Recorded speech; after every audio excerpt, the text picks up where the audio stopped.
và ách hay là vậy ban chỉ nhớ cô nom côn tại đà lên cùng sáng lại ban nhật nhọtនៅក្នុងវីដេអូនេះផងដែរក្នុងនាមខ្ញុំជាម៉ាក់ជាប៉ាដែលមានកូនចំនួន3នាក់កន្លងមកពួកយើងបាននាំកូនទៅដើរលេងមិនថាក្នុងប្រទេសឬក៏ក្រៅប្រទេសទេតាមបណ្ដាខេត្តនីមួយៗក៏ពួកយើងបាននាំពួកគាត់ទៅដើរលេងបានច្រើនខេត្តដែរអញ្ចឹងណាអ្វីដែលជាបទពិសោធន៍គឺទទួលបានច្រើនក្នុងលក្ខណៈថាគាត់សប្បាយចិត្តរីករាយជាមួយក្រុមគ្រួសារជាមួយប៉ាជាមួយម៉ាក់ជាមួយបងប្អូនគាត់មិនថាជាមួយលោកតាលោកយាយក៏ដោយគឺគាត់ទទួលការបានបទពិសោធន៍ថ្មីក្នុងការដំណើរកម្សាន្តរបស់ពួកយើងអញ្ចឹងដូច្នេះហើយបានពួកខ្ញុំឧស្សាហ៍នាំពួកគាត់ដើរលេងមិនថាកន្លែងនីមួយៗគឺផ្ដល់បទពិសោធន៍តាមចំណុចតាមបណ្ដាខេត្តតាមបណ្ដាប្រទេសដែរអញ្ចឹងណាពួកយើងតែងតែបង្ហាញតែងតែប្រាប់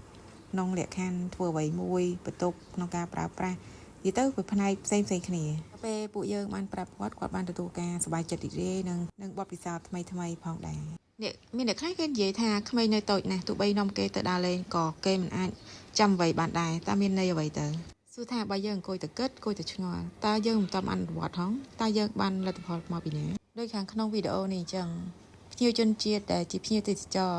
គាត់បានបង្ហាញដល់កូនប្រុសរបស់គាត់នៅវប្បធម៌ដែលនៅទីនេះគឺជាខាងខេត្តមណ្ឌលគិរីខ្ញុំបានទៅទស្សនានៅទីនេះផងដែរក៏បានមើលទៅលើផ្ទាំងគំនូរនីមួយៗនិងអក្សរដែលគេបង្ហាញពីវប្បធម៌របស់គេអញ្ចឹងការដើរកម្សាន្តណាមិនមែនមានន័យត្រឹមតែការចងចាំអ្វីមួយនោះទេតាមរយៈការធ្វើដំណើរ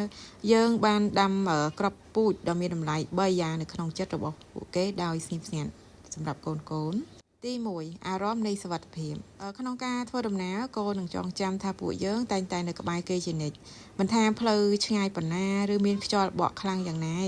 គេនឹងយល់ថាមានអ្នកចាំកាន់ដៃគេជានិច្ចទី2ទស្សនវិស័យចំពោះពិភពលោកនេះធំធេងណាស់នៅគ្រប់ទីកន្លែងសិតតែមានរបៀបរស់នៅរៀងខ្លួនគេនឹងយល់ថាមនុស្សគ្រប់រូបអាចជ្រើសរើសរបៀបរស់នៅផ្ទាល់ខ្លួនបានដូច្នេះហើយគេក៏អាចធំដឹងក្តីឡើងក្នុងនាមជាមនុស្សម្នាក់ដែលវិសានិងខុសប្លែកពីអ្នកដទៃផងដែរទី3សេចក្តីក្លាហានក្នុងការប្រឈមមុខនឹងអ្វីដែលមិនស្គាល់នៅតាមផ្លូវ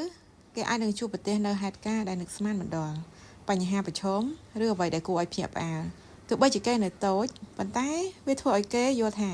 គេមានកម្លាំងគ្រប់គ្រាន់ដើម្បីប្រឈមមុខនឹងពិភពលោករឿងទាំងអស់នេះហើយគេមិនចាំបាច់ត្រូវចងចាំវានោះទេ